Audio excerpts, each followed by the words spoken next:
Bismillahirrahmanirrahim. Assalamualaikum warahmatullahi wabarakatuh.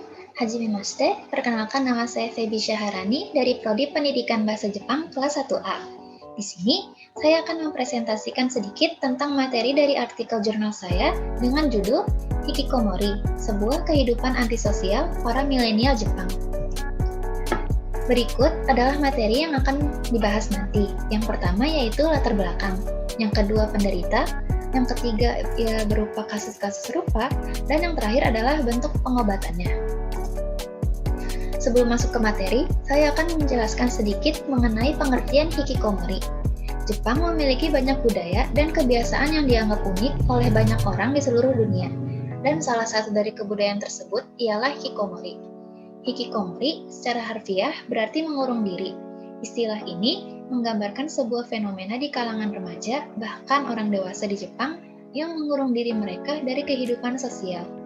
Menurut Kementerian Kesehatan, Tenaga Kerja, dan Kesejahteraan Jepang, istilah hikikomori merujuk kepada orang-orang yang menolak untuk keluar dari rumah dan lebih memilih untuk mengisolasi diri mereka jauh dari masyarakat secara terus-menerus untuk satu periode melebihi 6 bulan. Materi pertama yaitu latar belakang. Apa faktor penyebab munculnya hikikomori? Faktor yang pertama adalah adanya ketekanan sosial dan tindak kekerasan. Michael Zisinski dalam penelitiannya yang berjudul Hikikomori Investigation into the Phenomenon of Acute Social Withdrawal in Contemporary Japan menjelaskan adanya tekanan sosial dan tindak kekerasan yang dirasakan oleh para penderita hikikomori.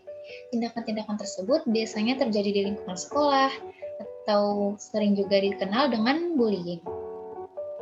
Selain bullying, ada juga kegagalan seseorang dalam ujian dan pekerjaannya. Dan hal-hal tersebut juga menjadi salah satu latar belakang munculnya fenomena hikikomori ini. Latar belakang pendidikan sangatlah berpengaruh di Jepang. Bukan hanya itu saja, tingginya harapan orang tua terhadap anaknya juga akan menjadi beban dan tekanan yang cukup berat. Maka dari itu, apabila gagal, mereka akan mengalami depresi. Bahkan ada yang sampai mengambil jalan yang singkat, yaitu bunuh diri. Keadaan keluarga yang kurang mendukung pun termasuk dalam penyebab munculnya hikikomori ini. Di Jepang, tidak sedikit para ibu yang bekerja sembari mengurus anaknya. Tapi, hal itu terbukti bahwa tidak semua bisa mengerjakan keduanya secara seimbang. Orang tua yang terlalu memanjakan anaknya juga bukan hal yang baik bagi mereka. Anak yang terlalu dimanjakan akan merasa sangat terlindungi dan enggan untuk keluar dari zona nyamannya.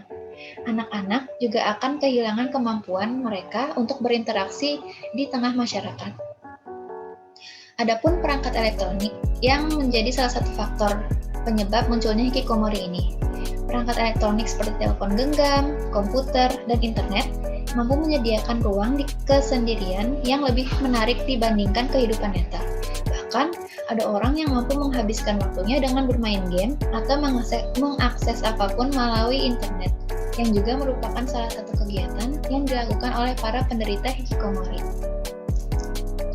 Materi kedua yaitu penderita hikikomori. Siapa saja yang menderita hikikomori ini?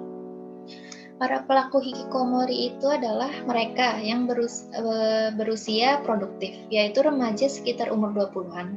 Hal ini disebabkan mereka yang sedang berada di masa itu dituntut untuk ikut serta dalam persaingan di masyarakat. Tapi, bukan berarti pelaku hikikomori ini hanya remaja berusia 20 tahunan saja. Adapun beberapa kasus di mana pelaku hikikomori tersebut telah lulus sekolah. Namun, karena kegagalan terus-menerus dalam dunia pekerjaan, mereka akhirnya memilih untuk mengurung diri. Seperti yang ditulis Michael Zisinski, yang berarti yang pertama adalah harapan budaya yang ditempatkan kepada remaja kelas menengah untuk menyesuaikan dirinya dengan norma dan kesuksesan dalam hidup. Lanjut ke materi ketiga yaitu kasus-kasus serupa. Apakah di negara lain selain Jepang memiliki kasus yang sama? Selain di Jepang, kasus serupa juga ditemukan di negara-negara maju lainnya seperti Amerika Serikat, Hong Kong, hingga Spanyol, dengan rentang usia yang beragam. Adapun beberapa kasus di Korea Selatan mengenai hikikomori, Seperti contoh yang sudah saya paparkan di sini.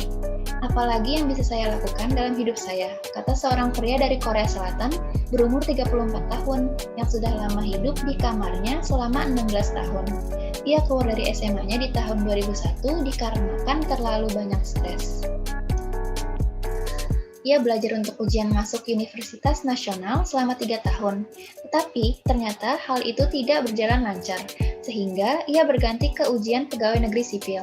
Tetapi, ketika ia tidak lulus di ujian tersebut setelah bertahun-tahun belajar, ia akhirnya mengundurkan diri untuk mengurung diri di kamarnya. Materi terakhir adalah bentuk pengobatan. Adakah cara menyembuhkan kondisi hikikomori ini?